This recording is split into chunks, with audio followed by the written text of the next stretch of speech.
Beritakanlah firman, siap sedialah baik atau tidak baik waktunya. Shalom, puji Tuhan, berkat dan kemurahan Tuhan saja memungkinkan kita boleh ada lagi dalam renungan harian di hari ini. Saya percaya mendengar firman itu sesuatu yang sangat penting karena iman itu timbul dari pendengaran dan pendengaran akan firman Tuhan. Nats firman Allah yang menjadi renungan kita bersama di hari ini saya ambil dari Injil Lukas pasal 16 ayat 13 sampai dengan ayatnya yang ke-15. Demikian firman-Nya, seorang hamba tidak dapat mengabdi kepada dua Tuhan. Karena jika demikian ia akan membenci yang seorang dan mengasihi yang lain, atau ia akan setia kepada yang seorang dan tidak mengindahkan yang lain. Kamu tidak dapat mengabdi kepada Allah dan kepada Mammon. Semuanya itu didengar oleh orang-orang Farisi, hamba-hamba uang itu, dan mereka mencemoohkan dia. Lalu ia berkata kepada mereka, kamu membenarkan diri di hadapan orang, tetapi Allah mengetahui hatimu. Sebab apa yang dikagumi manusia dibenci oleh Allah. Demikian kebenaran firman-Nya hari ini yang mengajar dan menasihati kita hanya mengabdi kepada Allah. Itulah kebenaran firman Allah di hari ini. Saya percaya Tuhan mau supaya kita hanya mengabdi kepada Tuhan saja. Saya percaya Yesus mau supaya kita hanya mengabdi kepada Yesus saja, bukan kepada Mammon dan bukan kepada yang lain. Itu berarti bahwa hanya mengabdi kepada Allah. Ini harus menjadi pergumulan kita, menjadi perjuangan kita sebagai umat, sebagai orang percaya, sehingga kita didapati oleh Tuhan, kita dinilai oleh Tuhan bahwa kita hanya mengabdi kepada Allah. Lalu pertanyaannya adalah kenapa kita hanya mengabdi kepada Allah? Kenapa kita hanya mengabdi kepada Yesus saja dan tidak kepada yang lain? Setidaknya ada dua alasan penting yang saya dapat dalam nats pembacaan kita hari ini. Dalam ayat 13, seorang hamba tidak dapat mengabdi kepada dua Tuhan. Jadi kenapa kita hanya mengabdi kepada Allah? Karena kita tidak bisa mengabdi kepada dua Tuhan. Jadi tidak bisa kita mengabdi kepada Allah, tapi juga mengabdi kepada Mammon atau harta kekayaan kita. Kita hanya bisa memilih satu saja, hanya mengabdi kepada Allah atau hanya mengabdi kepada Mammon. Tetapi menjadi suatu kerugian besar dalam hidup kita kalau kita mengabdi kepada Mammon. Karena Mammon suatu waktu bisa hilang, suatu waktu bisa habis.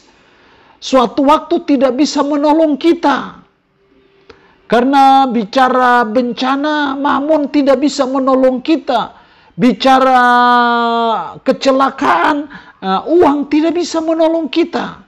Tetapi kalau kita mengabdi kepada Allah, Allah yang mempunyai hidup kita, Allah yang menjaga hidup kita, Allah yang menjadi pemelihara hidup kita, maka suatu keberuntungan dan kebahagiaan kalau kita hanya mengabdi kepada Allah di dalam Yesus Kristus. Jadi mari kita sebagai umat, sebagai orang percaya untuk kita ambil keputusan bahwa saya hanya mau mengabdi kepada Yesus. Saya hanya mau mengabdi kepada Allah saja. Karena saya tidak bisa mengabdi kepada yang lain ataupun mengabdi kepada dua Tuhan. Kenapa kita tidak boleh mengabdi kepada dua Tuhan? Karena jika demikian, ia akan membenci yang seorang dan mengasihi yang lain. Atau ia akan setia kepada yang seorang dan tidak mengindahkan yang lain. Jadi itulah alasan kenapa kita tidak boleh mengabdi kepada yang lain, hanya mengabdi kepada Allah. Karena kita tidak bisa mengabdi kepada dua Tuhan. Saya tidak tahu kita mengabdi kepada siapa.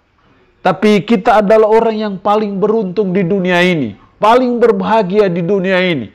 Kalau kita hanya mengabdi kepada Allah. Karena Allah layak dan patut untuk kita abdikan sepenuhnya hidup kita. Karena dialah yang menolong kita. Dialah yang melindungi kita. Tidak salah kalau kita hanya mengabdi kepada Yesus saja, karena Yesuslah yang menjadi penyelamat kita yang mati di bukit Golgota demi dan untuk menebus dosa kita, sehingga salib Kristuslah yang memungkinkan kita manusia berdosa bisa memperoleh keselamatan. Salib Kristuslah yang memungkinkan sorga terbuka lebar bagi kita manusia berdosa, manusia kotor, manusia najis, manusia durhaka. Itu semua karena salib Yesus Kristus. Karena itu tidak salah, tidak keterlaluan dan tidak berlebihanlah kalau kita hanya mengabdi kepada Allah di dalam Yesus Kristus. Alasan yang kedua kenapa kita hanya mengabdi kepada Allah, kepada Yesus Kristus saja, ayat 15. Lalu ia berkata kepada mereka, kamu membenarkan diri di hadapan orang, tetapi Allah mengetahui hatimu. Sebab apa yang dikagumi manusia dibenci oleh Allah. Apa yang dikagumi oleh manusia dibenci oleh Allah. Kenapa kita hanya mengabdi kepada Allah? Karena itu yang berkenan kepada Allah. Kalau kita mengabdi kepada yang lain, maka itu dibenci oleh Allah. Artinya tidak berkenan kepadanya. Jadi kenapa kita hanya mengabdi kepada Allah? Karena itu yang berkenan kepada Allah. Itu yang Allah tidak benci. Tapi kalau kita mengabdi kepada yang lain, maka itulah yang manusia kagumi dan itu dibenci oleh Allah. Dengan kata lain, kalau dibenci oleh Allah itu berarti bahwa tidak berkenan kepada Allah. Hanya mengabdi kepada Allah lah yang berkenan kepada Dia. Karena Tuhan tahu bahwa hanya Tuhan yang layak kita abdikan hidup ini sepenuhnya. Jadi mari sebagai umat, sebagai orang percaya, kita mulai belajar untuk mengabdikan hidup kita hanya kepada Allah. Karena tidak percuma dan tidak sia-sia bila kita menjadi hamba Allah. Kita hidup bagi kepentingan Allah, kepentingan Yesus Kristus di atas muka bumi ini. Karena Dia Allah yang punya hidup kita. Dia yang memegang kendali hidup kita. Dia yang menentukan masa depan kita, masa depan anak cucu kita. Semua ada dalam tangannya. Jadi tidak keterlaluan dan tidak berlebihan kalau kita hanya mengabdi kepada Allah.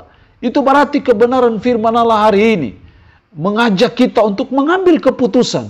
Dan saya berharap kita mengambil suatu keputusan, komitmen di hadapan Allah, bahwa saya hanya mau mengabdi kepada Allah saja. Saya hanya mau mengabdi kepada Yesus Kristus dan tidak kepada yang lain. Allah yang punya firman ini memberkati kita dengan firman-Nya di hari ini. Amin. Mari kita berdoa. Puji syukur untuk firman-Mu hari ini, yang boleh mengajar dan menasihati kami hanya mengabdi kepada Allah. Tuhan, tolong kami dan ajar kami, mampukan kami, supaya kami hanya mengabdi kepada Allah saja. Karena kami tidak bisa mengabdi kepada dua Tuhan. Karena itu yang berkenan kepada Allah. Dan kalau itu berkenan kepada Allah, pasti mendatangkan berkat Tuhan bagi kehidupan kami. Roh-Mu yang kudus, tanamkanlah, meteraikanlah firman dalam hati dan pikiran kami, dan sanggupkan kami untuk bisa memperlakukan firman ini dalam hidup kami sehari-hari. Hamba mohon berkat bagi umat-Mu yang mendengarkan renungan harian di hari ini. Yang sakit, hamba berdoa dalam nama Yesus. Tuhan lawat, Tuhan jamah, Tuhan sembuhkan dari sakit penyakit yang diderita. Terpuji-pujilah nama-Mu. Dalam nama Tuhan Yesus Kristus kami berdoa. Amin. Shalom. Tuhan Yesus memberkati kita dengan firman-Nya di hari ini.